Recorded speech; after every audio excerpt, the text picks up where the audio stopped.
Yo, sa mga D-Wire, so meron tayong pinag-experimentuhang amplifier na nabili natin sa Magbobote. So may dumaan dito, nakita ko may amplifier siya sa sidecar niya. Sabi ko, biling ko na lang yung amplifier mo. Hindi na tumanggi na sinabihan ko 300 pesos. So yan, busted na yung mga power transistor nito. So pang samantagal, sinubukan ko tong TA8954TH na gamiting amplifier niya.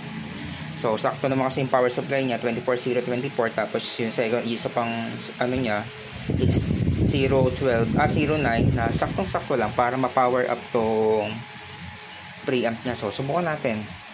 Ayan na.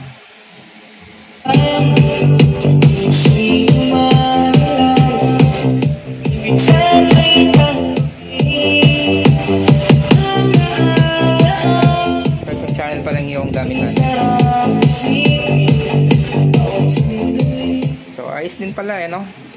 So kapag may nakikita tayong mga karga sa mga Magbobote, haharangin ko na lagi.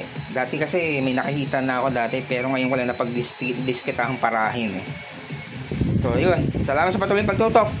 At asahan nyo itong amplifier nito, gagamitin natin yan sa maiisip nating project. Siguro babaklasin ko na lang itong pinakang preamp nya.